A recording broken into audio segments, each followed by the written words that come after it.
Bapak dan Ibu, karena masih ngebahas masalah najis, saya ingin sampaikan najis itu ada dua. Ada hukmiyah, ada ainiyah. Ainiyah itu najisnya kelihatan, Pak. Hukmiyah itu najisnya udah nggak ada. Nah, kalau Bapak mensucikan najis itu harus hukmiyah dulu. Misalnya ada kotoran ayam, jangan disiram. Kalau disiram malah rata najisnya kemana-mana ya. Tapi ambil dulu, entah pakai tisu, entah pakai apa gitu ya.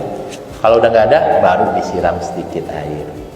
Sebab kalau masih ada kotorannya disiram malah kemana-mana tuh najisnya gitu kira-kira. Nah, ini konsep bersuci. Makanya kalau Bapak nanti anaknya atau cucunya ya lagi lepas pampers, biasanya kan kadang-kadang masih ngompol gitu ya. Sebelum disucikan, misalnya dia ngompol di mana, di lantai, dikeringkan dulu, Pak. Dikeringkan dulu, entah pakai tisu, entah pakai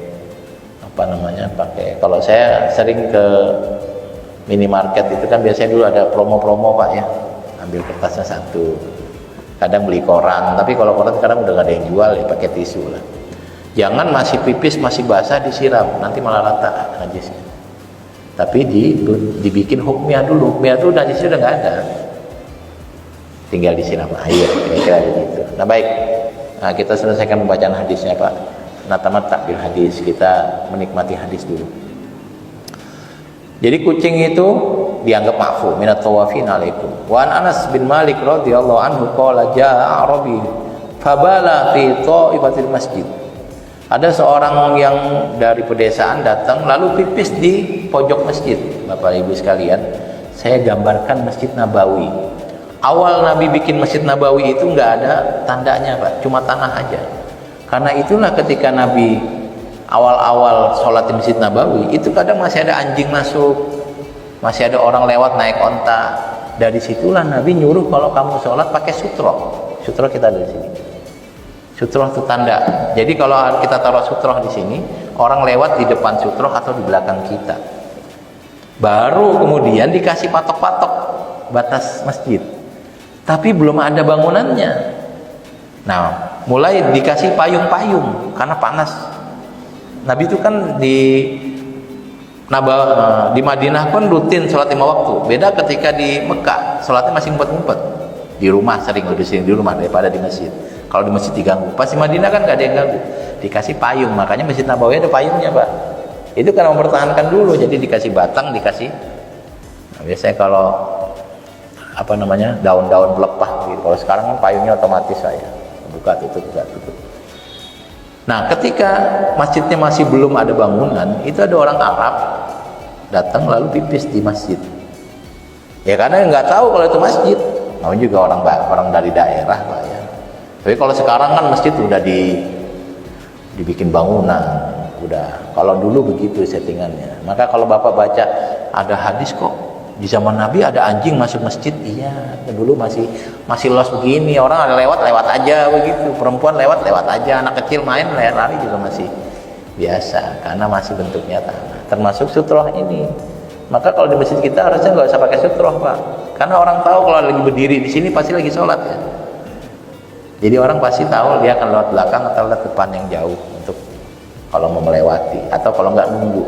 Tapi kalau Bapak sholat di pinggir jalan pakai sutroh atau Bapak sholat di mana gitu tempat terbuka pakai sutroh supaya orang tahu sampai batas sutroh ini orang jangan ada yang lewat. Ini jatahnya dia untuk sholat. Nah di sini ada orang pipis di masjid karena dia nggak tahu itu masjid. Faza jarahum nas, ditegur sama orang, hei jangan pipis. Fanahahum an nabi, Nabi bilang biarin jangan diganggu. Kenapa? Kalau diganggu malah lari dia, nanti malah rata pipisnya. Udah habisin di situ supaya ngumpul kotorannya. Dan saat itu belum ada ubin. Jadi kalau pipis langsung diserap tanah. Makanya Nabi bilang kalau setelah orang itu selesai pipis, Nabi bilang amaron Nabi sallallahu alaihi wasallam bidanubin min ma fa uhriqu alaihi. Nabi setelah orang itu pipis, Nabi bilang coba ambil air 1 gayung, disiram langsung. Kenapa kok nggak dibikin hilang dulu? Kan di tanah, sekali disiram, bukan tanah malah settingannya ya. Tanah Arab itu kan gampang nyiram air, Pak ya, disiram langsung nyiram. Tapi kalau di sini ada yang ngompol, jangan disiram langsung, harus dibikin hukmiyah dulu. Tapi kalau sekarang nggak mungkin anak kecil pipis di masjid ya. Ada beberapa masjid itu yang saya suka banget Pak. Jadi ketika sholat tarawih itu dia umumin tiap mau tarawih, Bapak Ibu yang punya anak tolong ditemani. Kalau memang nggak bisa ditemani, izinkan kami untuk menempatkan di satu tempat di bawah di aula, ya, biar main.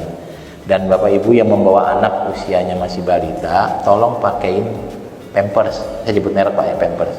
Kalau misalnya nggak punya pampers, lupa membawa, panitia menyediakan. Jadi panitia punya pampers ya, supaya yang sholat itu tenang karena anaknya tidak akan ngompol sembarangan.